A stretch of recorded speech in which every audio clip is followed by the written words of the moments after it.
नमस्कार। जय माता दी। मैं हूँ आपकी अपनी लाइफ डिजाइनर जीतू आचार्य। कोई एक खास समय होता है जब चमत्कार होते हैं। कोई एक खास समय होता है जो बहुत ही दैवीय होता है। उसी खास समय में अपनी सारी मनोकामनाएं पूर्ण करवा लेनी चाहिए। अब वो कौन सा ऐसा समय होता है जहाँ वाकई ही एनर्जी बहुत भरपूर होती है। कोई ऐसे समय में इच्छाएं पूरी करने का एक खास पूरा का पूरा ऑरा क्रिएट हो रखा होता है। कौन सा है वो समय और करना क्या चाहिए?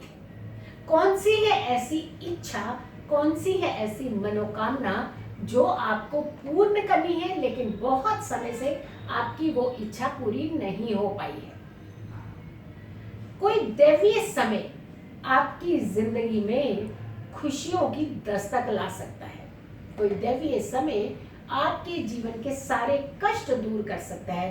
कोई दैवीय समय होता है जब आप सारी मनोकामनाएं अपनी पूर्ण कर सकते हैं।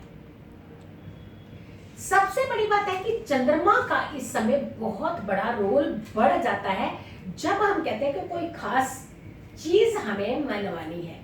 चंद्रमा धरती के काफी नजदीक का प्लेनेट है और चंद्रमा अगर सही होता है तो आपको बहुत ही बल मिलता है किसी भी समस्या को फेस करने का। फिर आती है बात शुक्र का, जो आपकी लग्जरी और फेम के कारक होते हैं, जो आपको धन देते हैं, खुशियां देते हैं, आपका नाम रोशन करवाते हैं और तो और आपको खुश रहने का रास्ता दिखाते हैं। तो ये कौन सा समय ऐसा है जिसका कनेक्शन शुक्र से भी बने और चंद्रमा से भी बने? रात के 12 बजे और सुबह के 12 बजे यानी दिन के 12 बजे, दोपहर के 12 o'clock और रात के 12 PM, ये दो समय ऐसे हैं बड़े ही दैवीय समय है। कौन कौन सी इच्छाएं हैं आपकी और करना क्या चाहिए, किस तरीके से किस प्रोसेस को फॉलो करना है ताकि हमारा काम रुके नहीं, कैसे एनर्जी क्रिएट होगी, कैसे वो प्लेनेट आपको सपोर्ट करेंगे और किस चीज का सहारा आपने उस समय लेना है। अब आती है बात कि रात के 12 बजे और दोपहर के 12 बजे, ये समय तो समझ में आ गया। एक और चीज होती है जिसका बल हमें उस समय चाहिए, वो है हमारे लिए इत्र। इत्र का प्रयोग करना है, यानी इत्र भी आपके पास होना चाहिए जब आप इस उपाय को करेंगे। अब ये योग बनेंगे कब कब, ये ध्यान रखिएगा। सबसे बड़ी बात है कि ये योग कब कब बनेंगे जब हम इसका फायदा, इसका लाभ उठा सकते हैं। 20 नवंबर को ये योग बन चुका है जो कि चला गया आपका समय। अब 1 दिसंबर को, 2 दिसंबर को, 17 दिसंबर को, 29 दिसंबर को, यानी इसी साल के अंदर कुछ ऐसी क्रिएशन कर लीजिए कि आपके आने वाले साल, पूरा साल आपका ये जो समय है ये इतना पॉजिटिव हो जाए, आने वाला पूरा साल आपको कोई दिक्कत का सामना कभी ना करना पड़े। अब आती है बात कि ऐसे कौन से समय हैं, क्यों ऐसा है कि पर्टिकुलर कुछ डेट्स हैं। हमने कहा ना शुक्र का और साथ के साथ चंद्रमा का रोल जरूर होना चाहिए। अब शुक्र का और चंद्रमा का रोल कैसे बन रहा है, जैसे हम कर रहे हैं बात की 20 नवंबर की, तो चंद्रमा वृष राशि में टॉरस में थे, यानी मून का जो प्लेसमेंट था वो टॉरस में था, चंद्रमा वृष राशि में थे। अब हम बात करते हैं अगली जो दिन है वो है 1 दिसंबर का, चंद्रमा रहेंगे तुला राशि में, यानी तुला राशि शुक्र की राशि, लिब्रा। लिब्रा जिसके स्वामी है वीनस यानी शुक्र। अगेन 2 दिसंबर चंद्रमा तुला राशि में ही है, तो ये 2 दिन इकट्ठे मिल गए हैं और रात के 12 दोपहर के 12 ये समय प्लस चंद्रमा प्लस शुक्र, ये कॉम्बिनेशन देखिएगा, इस कॉम्बिनेशन का ध्यान रखने की ज्यादा जरूरत है। 17 दिसंबर चंद्रमा वृष यानी फिर अगेन टॉरस में रहेंगे और 29 दिसंबर को चंद्रमा रहेंगे लिब्रा में तुला राशि में। तो मून का और वीनस का कॉम्बिनेशन बन रहा है। मून बहुत जल्दी क्लिक करेगा आपके काम को और वीनस उस काम की पुष्टि करेगा, यानी आपके काम करवाएगा। फिर आता है ये दैवीय समय। अभी जी तो मुहूर्त की बात करते हैं हम लोग, 12 बजे का समय। ये बड़ा चमत्कारी समय होगा। इसकी होरा लगभग 11:40 से स्टार्ट हो जाएगी और ये होरा जो रहेगी 12:40, यानी ये 1 घंटे जो होगा, ये 1 घंटा आपके लिए दैवीय चमत्कारी समय। लेकिन उसमें भी सबसे बेस्ट समय है 12 बजे का। उसके आसपास भी ये होरा रहेगी, फायदा मिलेगा, लाभ मिलेगा। लेकिन अगर आप 12 बजे ही ये काम कर लेते हैं, इस उपाय को कर लेते हैं, तो आपको बेनिफिट ज्यादा मिल सकता है। जो भी इच्छा है उस इच्छा को मन के अंदर रखिएगा, ध्यान रखिएगा। कोई 10-12 इच्छा ना तो लिख दीजिएगा। एक इच्छा, एक ऐसी विश जिसे आप पूरा करना चाहते हैं। अब आती है कई बार बात हमारे पास कि 2, 3, 4 विश भी होती है, कोई एक आधी विश तो नहीं होती है। तो आप एक बार, दूसरी बार, तीसरी बार ऐसे डिफरेंट विश को लिख सकते हैं। क्या चीज का प्रयोग करना है? इत्र का। हमने आपको बताया ना कि इत्र, चंद्रमा, वीनस यानी शुक्र, मून, वीनस, इत्र प्लस फ्रेग्रेंस जिसे हम कहते हैं, और साथ के साथ 12 बजे का समय। ये तीनों चारों चीजों का जो कॉम्बिनेशन है ना, ये बड़ा अमेजिंग रिजल्ट देगा आपको।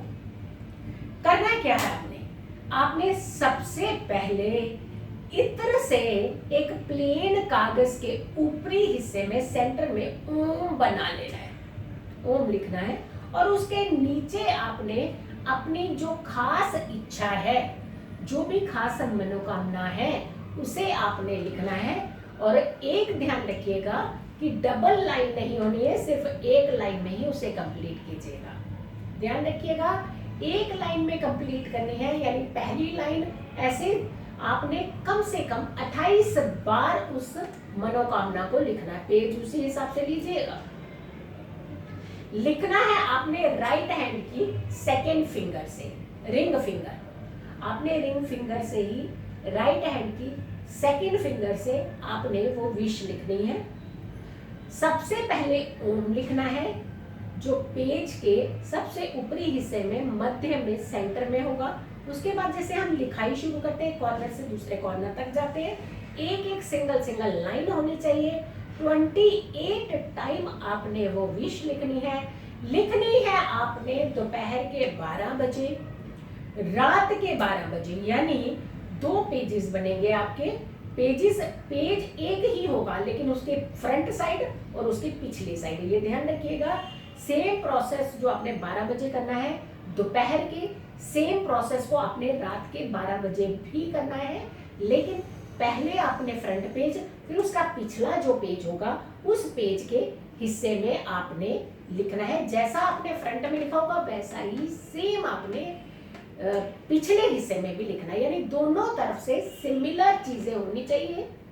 सिमिलर तरीका, एक ही जैसा तरीका होना चाहिए। इसमें कोई भी दूसरा अदला बदली नहीं करनी है कि नीचे की लाइन ऊपर की लाइन इधर थोड़ा सा छोड़ दिया, उधर छोड़ दिया। प्रॉपर वे में लिखना है, ये ध्यान रखिएगा। अब जो लेफ्टी होते हैं, जो लेफ्ट हैंड से रिटर्न करते हैं, राइटिंग करते हैं, तो उन्हें लेफ्ट हैंड का प्रयोग करना है। लिख तो अब वो राइट में तो नहीं लिख पाएंगे क्योंकि उनका लेफ्ट ही हैंड चलता है। तो जो लोग राइटी हैं उन्हें राइट हैंड से ही लिखना है, जो लोग लेफ्टी हैं उन्हें लेफ्ट हैंड से ही लिखना है।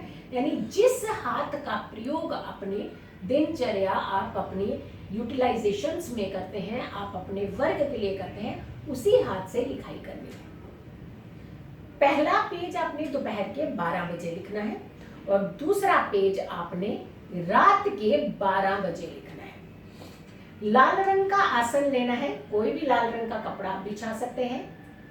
वस्त्र पहने होने चाहिए साफ सुथरे, कोई भी अपने टॉयलेट वाले जिसमें आप वस्त्र से आप टॉयलेट गए हैं दिन भर में, उसका प्रयोग नहीं करना है।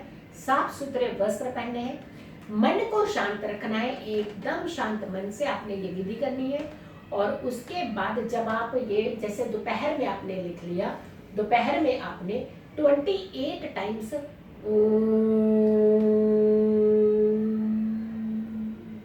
तो ओम की ध्वनि 28 टाइम्स, यानी हर लाइन के ऊपर आपने देखते जाना है और एक ओम को बोलना है 28 टाइम। जैसे ही ओम की ध्वनि कंप्लीट हो जाएगी, सेम प्रोसेस आपने रात को करना है और उसके बाद उस कागज को फोल्ड कर देना है।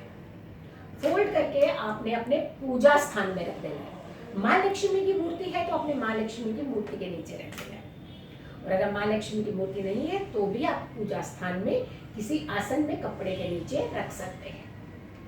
ये 40 दिन तक कागज वहीं रहेगा। 40 दिन के बाद आपने इस कागज को उठा लेना है और इस कागज को एक लाल कपड़े में बांध करके हमेशा अपने पास रखना है।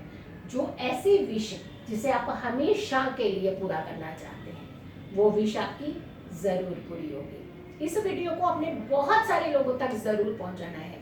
दैवीय समय, चमत्कारी समय, दैवीय योग, दैवीय संयोग और आपको लाभ ही लाभ। बहुत सारे लोगों तक इस वीडियो को जरूर पहुंचाइए और आपकी फैमिली के हर व्यक्ति तक ये वीडियो जरूर पहुंचनी चाहिए। खास करके आपने अपने व्हाट्सएप ग्रुप के ऊपर सारे इस वीडियो के लिंक जरूर शेयर करने हैं। आपको जरूर लाभ मिलेगा, आपको जरूर फायदा होगा। खुश रहिए, स्वस्थ रहिए, पॉजिटिव रहिए। पॉजिटिव रहते हैं तो हर समस्या से हम दूर रहते हैं। जल्दी हाजिर होंगे एक अच्छी वीडियो के साथ। तब तक के लिए नमस्कार।